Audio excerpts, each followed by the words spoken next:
आगे कथा आती है अजामिल की। अजामिल की कथा आप सब जानते हैं। अजामिल नाम का एक ब्राह्मण समय बीतते ही जो माया में मिल गया, जो धर्मनिष्ठ था, जो कर्तव्य परायण था, जो व्रती था, जो नियमों का पालन करने वाला था, जो योगी की तरह रहता था, लेकिन एक वैश्या के चक्कर में पड़ करके वो भी वैसा ही हो गया, वैसा हो गया। अब जब अजामिल वैसा हो गया तो चोरी करने लगा, लूटपाट करने लगा, डाके डालने लगा, हत्याएं करने लगा, हिंसाएं करने लगा। एक बार की बात है, अजामिल के गांव में कुछ महात्मा आए, अजामिल से पूछ रहे हैं, लोगों से पूछ रहे हैं कि भैया तुम्हारे गांव में कोई ऐसा ब्राह्मण है जो हमारे भोजन की और रात्रि भर विश्राम की व्यवस्था करे। लोगों ने अजामिल का पता बता दिया मजाक करते हुए। अब ब्राह्मण जब पहुंचे, आवाज लगाई अजामिल। अजामिल बाहर आया, संतों को देखते ही पूर्व संस्कार जागृत हुए, खूब सेवा की, रात्रि भर का सत्संग। अजामिल को नारायण रूपी महामंत्र दे गया। संतों ने कह दिया कि अपने सबसे छोटे पुत्र का नाम नारायण रख देना। अजामिल ने कहा ठीक है, रख देंगे। 80-82 वर्ष की उम्र में अजामिल खाट पे पड़ा पड़ा कराह रहा है। अजामिल को लेने के लिए यमराज के दूत आए हैं, जिनकी संख्या है 2, जो अजामिल के स्थूल शरीर से सूक्ष्म शरीर को खींचने में लगे हैं, परेशान कर रहे हैं। अजामिल को कष्ट हुआ, इसलिए जोर जोर से चिल्लाता है नारायण नारायण नारायण। बुलाया उसने बेटे को, पर पुकार पहुंची भगवान के कानों में। अब जब भगवान के कानों में पहुंची तो भगवान ने विष्णु पार्षदों को दौड़ाया कि भैया पता करो कौन भगवत भक्त को परेशान कर रहा है।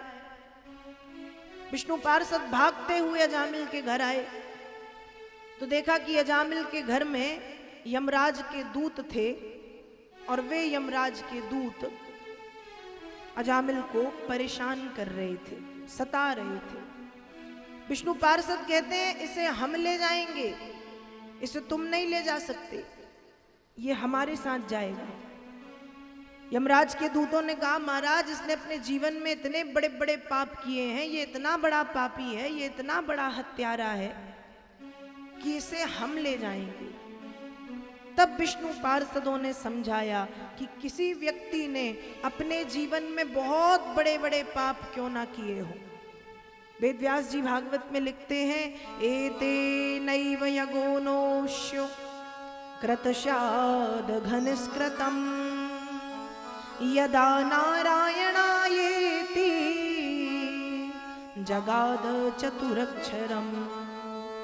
जिसने अपने जीवन में बहुत बड़े बड़े पाप किए हैं और यदि ऐसा पापी व्यक्ति भी 4 अक्षरों वाले नारायण शब्द को अपने जीवन में धारण कर ले या एक बार अपनी वाणी से नारायण कह दे, उसी क्षण उसके जो पाप हैं वो जल के राख हो जाते हैं। तो कहा कि इसने जैसे ही नारायण कहा इसके पाप तो जल गए, इसलिए इसको कौन ले जाएंगे, हम। और यमराज के दूत मानने को तैयार नहीं। अरे नारायण तो कहा, पर नारायण में और नारायण में अंतर है। इसने बेटे को बुलाया, भगवान को थोड़ी। फिर से समझाया कि अरे भगवान का नाम कैसे भी लिया जाए, सांकेत्यम परिहास्यम वा स्तोत्रमहेलनमेव वा वैकुंठ नाम ग्रहणो अशेषागहर्विदु।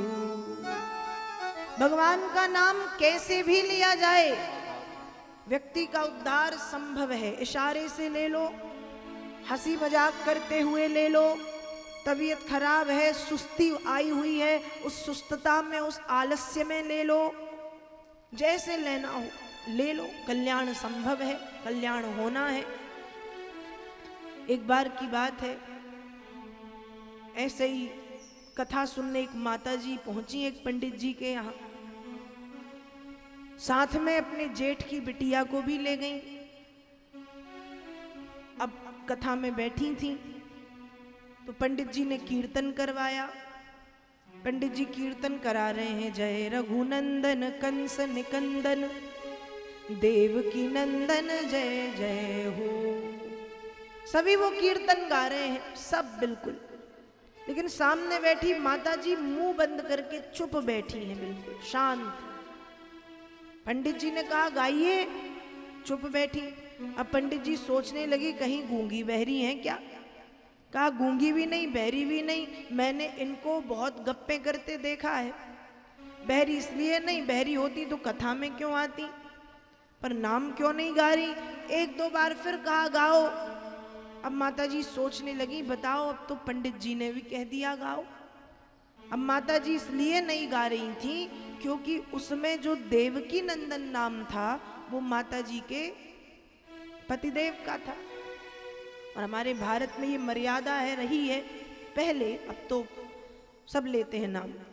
पहले ये था कि कोई भी माँ, कोई भी बहन, कोई भी स्त्री अपने मुख से अपने पतिदेव का नाम नहीं लेती थी, तो कैसे ले लें, पाप लगेगा। लेकिन पंडित जी ने कहा गाओ, तो माता गाती है, जय रघुनंदन कंस निकंदन चंपा के चाचा जय जय हो।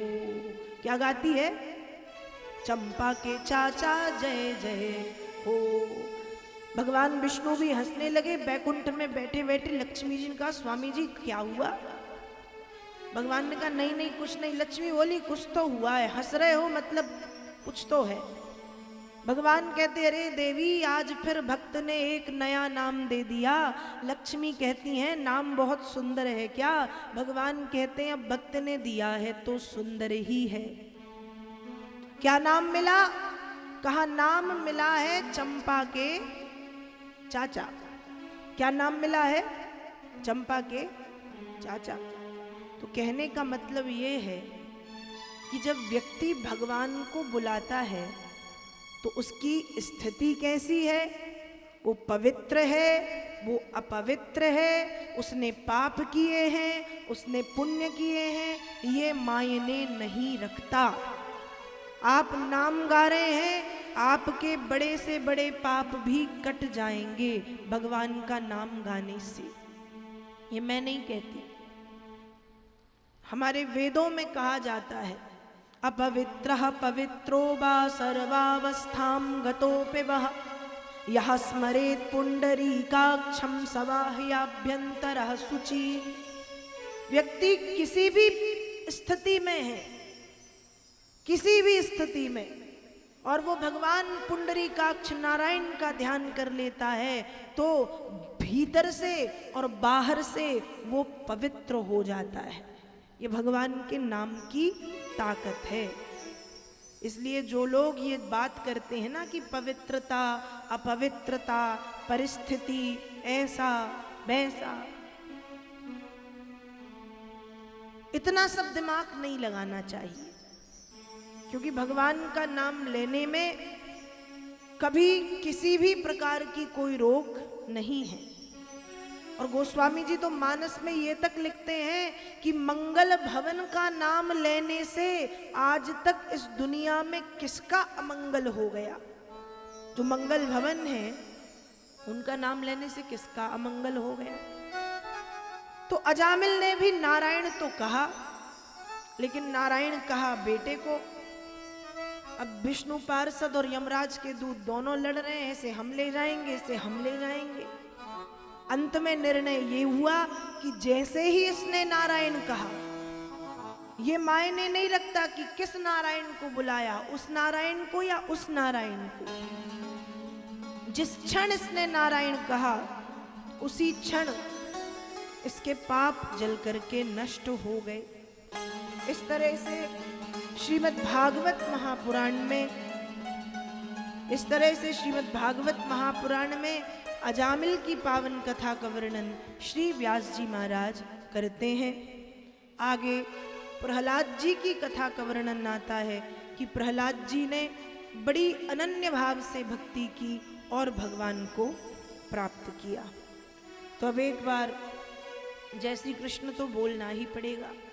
बोलिए श्री राधा कृष्ण भगवान की जय, हनुमान जी महाराज की।